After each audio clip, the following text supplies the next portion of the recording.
रीवा शहर से एक बेहद शर्मनाक घटना सामने आई है जिसने निजी अस्पतालों की कार्यप्रणाली पर गंभीर सवाल खड़े कर दिए हैं। एक निजी अस्पताल में इलाज कराने आए मरीज के अटेंडर से अस्पताल के कर्मचारियों ने टॉयलेट और वार्ड की सफाई कराई। यह अमानवीय घटना रीवा शहर के तनिषा नर्सिंग होम में हुई। उमेश त्रिपाठी नाम के व्यक्ति अपने बुजुर्ग पिता केपी त्रिपाठी को डिहाइड्रेशन और लूज मोशन की शिकायत पर इस अस्पताल में भर्ती कराने आए थे। आरोप है कि जब वार्ड में गंदगी फैली तो उमेश ने अस्पताल के स्टाफ से मदद मांगी, लेकिन उन्हें मदद करने की बजाय वाइपर और पोंछा थमा दिया गया और सफाई करने के लिए मजबूर किया गया। इस घटना के बाद पीड़ित परिवार में गहरा आक्रोश है। उमेश त्रिपाठी के परिवार ने इस घटना पर कड़ी नाराजगी जताई है। पुलिस मुख्यालय में पदस्थ वरिष्ठ अधिकारी प्रवीण चतुर्वेदी, जो इस परिवार के करीबी रिश्तेदार हैं, उन्होंने भी अस्पताल प्रबंधन की कड़ी आलोचना की है। उन्होंने कहा कि निजी अस्पताल मरीजों से मोटी फीस वसूलते हैं, लेकिन उन्हें बुनियादी सुविधाएं तक देने में आनाकानी करते हैं। एक अटेंडर से सफाई कराना न केवल गैर पेशेवर रवैया है, बल्कि यह पूरी तरह से अमानवीय कृत्य है।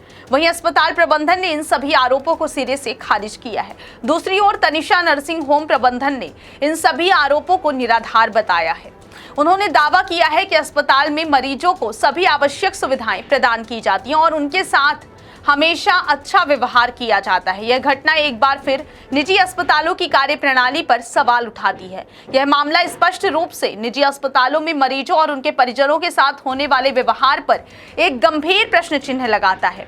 यह जरूरी है कि संबंधित विभाग इस पूरे मामले की निष्पक्ष जांच करे और दोषियों के खिलाफ कड़ी कार्रवाई सुनिश्चित की जाए, ताकि भविष्य में इस तरह की अमानवीय घटनाओं की पुनरावृत्ति न हो। पिताजी को उल्टी दस्त की शिकायत पे तनिषा नर्सिंग होम, ये बड़ा सामान में है, बड़ा रीवा में है, यहाँ सुबह लेकर आया था, जहाँ मुझे उनको एडमिट कर दिया गया।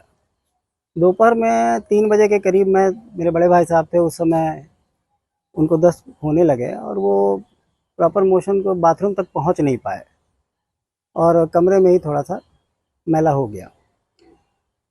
उन्होंने उसके बाद यहाँ जो मौजूद स्टाफ था उसमें एक नर्स थी, एक मेल नर्स थे, उनसे बताया कि सफाई करवा दिया जाए यहाँ पे। तो उनके द्वारा उन्हें वाइपर दे दिया गया कि साफ खुद करना पड़ेगा आपको। 2200 रुपये रूम का चार्ज ले रहे हैं, बाकी और अदर चार्जेज जो हैं तो हैं ही। इस तरह की यहाँ व्यवस्था है। बल्कि यहाँ का कुछ स्टाफ बहुत अच्छा है, जैसे डॉक्टर सुनील अवस्थी हो गए, डॉक्टर एक हेमंत करके हैं, वो बहुत बेहतर हैं, उनका नेचर बढ़िया लगा, उनके बात करने का तरीका ठीक है। बाकी जो अदर स्टाफ है वो बहुत ही कोऑपरेट बिल्कुल नहीं करता और बल्कि बिहेवियर भी उनका बिल्कुल अच्छा नहीं रहता। तो क्या ये सही है कि अस्पताल के अंदर जो है अटेंडर साफ करे? बिल्कुल सही नहीं है। अगर हम लोग यहाँ पे करते हैं, प्राइवेट हॉस्पिटल आते हैं, अगर यही सब करना हो तो अपना सरकारी स्कूल से, सरकारी हॉस्पिटल से क्यों भगते हैं? क्योंकि हमको ये सब अवस्थाओं का सामना ना करना पड़े। हम प्राइवेट की ओर आते हैं, प्राइवेट में हमको ये सब करना पड़ेगा, तो फिर क्या मतलब निकलेगा प्राइवेट और सरकारी का? आपने इसकी शिकायत कहीं की किसी से? अभी फिलहाल हमने किसी की नहीं की है। अभी डॉक्टर साहब नहीं आए हैं, जब आएंगे तो करेंगे, उनसे भी शिकायत करेंगे। हालांकि मैंने डॉक्टर सुनील अवस्थी से इस बात की शिकायत कर दी थी, क्योंकि वो आए थे बीच में, वो तो जिम्मेदार लोग हैं यहाँ के। क्या नाम है आपका? हेमंत चतुर्वेदी नाम है मेरा। एक प्राइवेट नर्सिंग होम सिंगल की, जहाँ पर एक बुजुर्ग को ले जाकर एडमिट कराया गया था, उसके बाद कल कुछ ऐसा हुआ कि उसे झाड़ू पोछा लगवाया गया। क्या मानते किस तरह की निगरानी आ रही है? देखिए, समूचे रीवा ज़िले में जिस प्रकार स्वास्थ्य विभाग की हालत बदतर है, और हालत की स्वास्थ्य विभाग के महकमे, चाहे वो शासकीय हों चाहे प्राइवेट हों, जो स्थितियां रीवा ज़िले में हैं वो पूरे समूचे मध्य प्रदेश, पूरे देश में नहीं है। इसलिए कि लगातार जिस प्रकार घटनाएं प्राइवेट क्लिनिक में हो रही, जैसे प्राइवेट क्लिनिक बड़ी तेज़ी से बढ़ रही, जैसे सब्जी की दुकानें, उस प्रकार रीवा में प्राइवेट क्लिनिक बढ़ रही। जिस प्रकार व्यापार रीवा में जो स्वास्थ्य महकमा है, स्वास्थ्य व्यवसाय बड़ी तेज़ी से रीवा में फल फूल रहा है। छोटे छोटे स्थानों में क्लिनिक खोल लिए हैं, 1-2 कर्मचारी रख के हॉस्पिटल संचालित कर रहे हैं। तो ऐसी स्थितियों में यही ना होगा।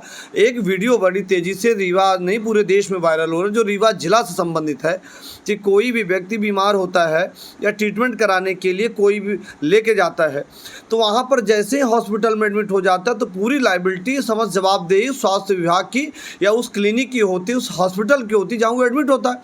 पेशेंट को अलग से कर दिया जाता है। यदि आपको कहीं कटा फटा है, यदि ऑपरेट करना है तो वहाँ पर कोई भी व्यक्ति नहीं रहेगा। जो भी खून निकलेगा, जो भी ब्लडिंग होगी या उल्टी दस्त होते, जो भी कुछ चीज़ें होंगी, वो काम वहाँ पर स्वीपर नियुक्त हैं, वहाँ पर कर्मचारी नियुक्त हैं, वहाँ पर स्वास्थ्य महकमे के जो प्रशिक्षित व्यक्ति हैं वो नियुक्त हैं। तो इसके लिए यदि आप पेशेंट के परिवार से ही, पेशेंट से ही झाड़ू पोंछा लगवाएंगे या पेशेंट से ही वही व्यवस्था बनाएंगे तो निश्चित तौर से यह अपराध की श्रेणी में आता है। आपने अपराध कारित किया है। तो पूरे रीवा जिले में मध्य प्रदेश के कद्दावर मंत्री, उप मुख्यमंत्री, मध्य प्रदेश के रीवा विधानसभा के माननीय विधायक श्री राजेंद्र शुक्ला रीवा से संबंधित हैं और 5 किलोमीटर की परिधि में उनका घर अमैया पे है। उनसे संजय गांधी हॉस्पिटल 500 मीटर की दूरी पे है और जितनी हॉस्पिटल रीवा में महज इस 10 साल के पीरियड में संचालित हुई हैं और जिस प्रकार हालत रीवा जिले में वर्तमान स्थित स्वास्थ्य विभाग की है वो पूरे मध्य प्रदेश में, देश में कहीं नहीं है। लगातार प्राइवेट क्लिनिक को, मिनर्वा को आप उठा देख लीजिए। इसी प्रकार 10/10 में हॉस्पिटल चल रही हैं। रीवा में 10/10 की क्लिनिक, जहाँ पे एक दुकान होती है वहाँ हॉस्पिटल चल रही। भूसे जैसे दुकानों में मेडिकल स्टोर होते हैं वहाँ हॉस्पिटल संचालित है। क्लिनिक का, बड़ी बड़ी क्लिनिक का ट्रीटमेंट हो रहे हैं। यहाँ पर आप छोटे छोटे बच्चों के भूड़ मिलते हैं, कुत्ता भूड़ ले जाते हुए आप देख रहे हैं। यानी आपके पास किसी प्रकार की व्यवस्थाएं हैं। मध्य प्रदेश रीवा जिले के लोगों के साथ खुलेआम स्वास्थ्य में खिलवाड़ कर रहा है। कौन सी मेडिकल ट्रीटमेंट दिए जा रहे हैं। आपने देखा होगा संजय गांधी हॉस्पिटल में 5 महिलाओं को जो ट्रीटमेंट किए गए थे उनकी याददाश्त में दिक्कत हो गई। मिनर्वा में देख लीजिए कि किस भाई नीचे हॉस्पिटल, ऊपर वो खुला था और 10 साल 5 साल से लगातार खुला था और वो शासन, जिला प्रशासन मुख्यालय के नाक के नीचे लोग देख रहे थे। इसी प्रकार प्राइवेट क्लिनिक में देखिए, मिनर्वा हॉस्पिटल हो चाहे जो भी रीवा जिले के हॉस्पिटल हो, स्थितियाँ बड़ी दयनीय हैं। यहाँ पर डॉक्टर ट्रीटमेंट कर रहे हैं, वही अपना हॉस्पिटल खोल के बैठे हैं। तो कब वो देखते हैं, कब वो ऑपरेट करते हैं, कब वो ऑपरेशन लोग कर रहे हैं, कब वो संजय गांधी में लेक्चर देने जाते हैं, कब वो आउटडोर में बैठते हैं। कोई भी चीज़ें रीवा जिले में लगातार इस प्रकार व्यवस्थाएं पूरे रीवा, समूचे रीवा जिले में और रीवा शहर में विशेष तौर से स्वास्थ्य विभाग को एक बड़ा व्यापार संचालित है।